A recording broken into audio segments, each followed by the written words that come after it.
It's 2:30 a.m. You're the only car on a stretch of highway, so dark your headlights barely pierce the gloom. The white lines flicker past like ghosts in the night. Your coffee's gone cold. Your eyes are heavy. And then you see it. Something that shouldn't be there. Something that changes everything. Tonight, I'm taking you on 3 terrifying journeys down roads that should never have been traveled. These are true accounts from people who experienced the impossible and lived to regret it. Jake Reynolds was no stranger to long hauls. As a medical courier, he'd logged over 200,000 miles on his Honda Accord. But nothing could have prepared him for what happened on Highway 77 last October. It started normally enough, just another overnight run from Tulsa to Albuquerque. The kind of drive where you blast classic rock and count mile markers to stay awake. Around 1:15 a.m., Jake noticed headlights in his rear view. A semi-truck, maybe half a mile back. No big deal except the truck never passed him, never fell behind. When Jake sped up to 85, it matched him perfectly. When he slowed to 55, it maintained the exact same distance. That's when Jake noticed the details, or lack of them. No company logo, no license plate, just matte black paint that seemed to swallow his headlights' reflection. At the next rest stop, Jake pulled in, hoping to shake it. The truck blew right past, only to reappear behind him 5 minutes later when he merged back onto the highway. How? There had been no exits. Panicking now, Jake took exit 114, a rural route he'd never used. The truck followed.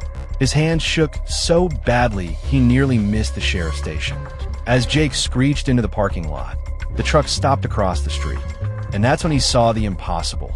The driver's seat was empty, just darkness where a person should be. The deputy who took Jake's statement didn't believe him. Not until they checked the security footage. There was Jake's car and nothing behind it. Just empty road where the truck should have been. Jake never finished that delivery. He quit his job the next day. But sometimes, when he's driving at night, his rearview mirror shows headlights that aren't really there. And once, just once, his phone buzzed with a text from no sender.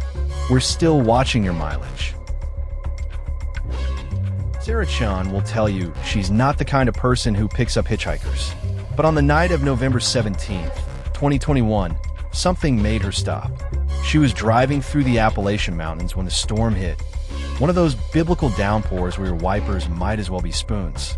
Near the Virginia state line, Sarah saw a figure under a flickering streetlight. A young woman, maybe 19, in a soaked white sundress despite the freezing rain.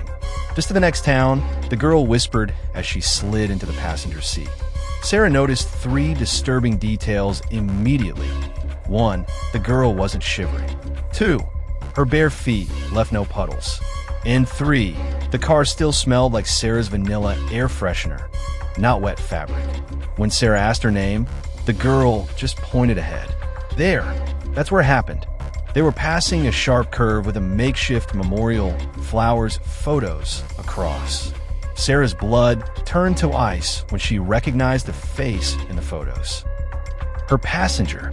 Before Sarah could scream, the girl turned her head too far, much too far, and whispered, "You have pretty seatbelts." Then she was gone. Just gone.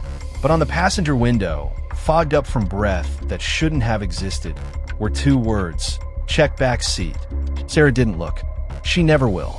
But ever since that night, her car's interior lights turn on by themselves. And sometimes when she parks, the passenger seat is already pushed back, like someone just got out. Mark Tolbert's GPS showed nothing but forest for 50 miles. That's why the sign shocked him. Rest stop, next right. It was 3:18 a.m. Mark had been driving since sunset. He took the turn. The place was straight out of a nightmare. A single flickering sodium light cast long shadows over a cracked picnic table and 1 porta potty. No vending machines. No water fountain. Just an empty parking lot, surrounded by pines so tall they choked out the moonlight. Mark was stretching when he heard it, a wet, shuffling sound from the porta potty. The door was ajar. As he backed toward his car, the plastic door creaked open wider, revealing darkness so thick it looked solid. And the smell? God, Like roadkill stuffed in a gym bag. Mark ran like his life depended on it. He didn't stop until his gas light came on. At the next real rest stop, he checked his trunk, maybe for damage, maybe just to feel normal. That's when he found them. Dozens of pine needles, all stuck to the inside of the trunk lid, like something had been crouching there. The shoe came later, a child's left sneaker, caked in mud, that appeared in his backseat a week after the trip. Mark moved cities, changed his number, but every few months, he'll wake to the sound of his car alarm blaring at exactly 3:18 a.m. And his dash cam always shows the same thing. Nothing, just an empty driveway, and his trunk slowly opening by itself. Next time you're driving at night, pay attention to the signs that shouldn't be there. The passengers who don't breathe. And whatever you do, don't pull over when your GPS shows nothing but trees for miles.